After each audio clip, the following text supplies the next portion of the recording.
محترم ناظرین، update for vision میں آپ کا استقبال ہے۔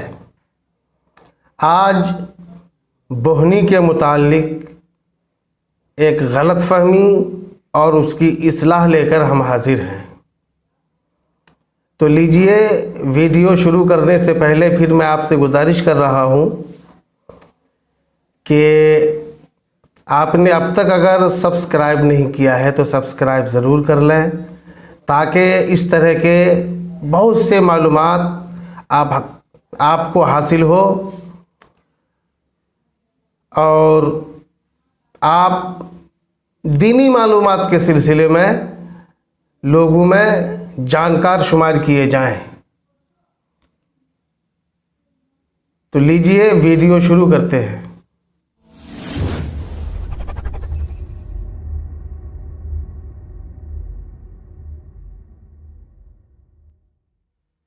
سویرے سویرے دکان کھولنے کے بعد سب سے پہلے جو رقم حاصل ہوتی ہے اس کو بوہنی کہتے ہیں۔ عام طور سے لوگ جب دکان کھول کر بیٹھتے ہیں اور پہلا سودا نہ پٹے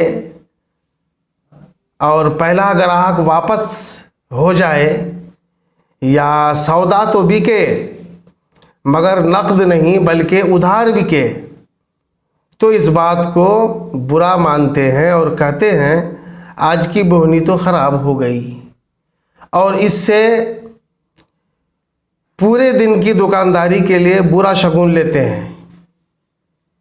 بعض لوگ تو ایسا بھی ہوتے ہیں کہ سودا بیچنے کے بعد جب اس کو معلوم ہو کہ نقد رقم نہیں دے گا، ادھار سودا لے کے جائے گا، تو سودا واپس لے لیتے ہیں اور کہتے ہیں کہ میں نے ادھار دینا بند کر دیا ہے، یا یہ کہتے ہیں کہ میں نے ابھی بوہنی نہیں کی ہے، صبح صبح ادھار نہیں دیں گے۔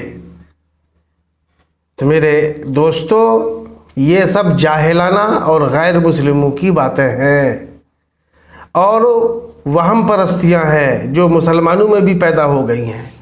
شریعت میں ایسی باتوں کی کوئی گنجائش نہیں ہے، بلکہ ہر جائز اور اچھا کام بسم اللہ الرحمن الرحیم پڑھ کر شروع کیا جائے تو حدیث پاک کے مطابق اس میں اللہ تبارک و تعالی برکت عطا فرماتا ہے۔ ایک مسلمان کے لیے ضروری ہے کہ وہ اس قسم کے خیالات کو دل میں ہرگز جگہ نہ دے اور بسم اللہ الرحمن الرحیم پڑھ کر ہر جائز کام کو شروع کرے، اور یہ عقیدہ رکھے کہ نفع نقصان کا مالک اللہ تبارک و تعالی ہے۔ جب جس کو جو چاہے رب عطا فرمائے، بوہنی خراب ہونے سے کچھ نہیں ہوتا ہے۔ میرے دوستو، ان باتوں پر عمل کریں۔ اللہ تبارک و تعالی ہم سب کو شریعت کے مطابق چلنے کی توفیق رفیق عطا فرمائے۔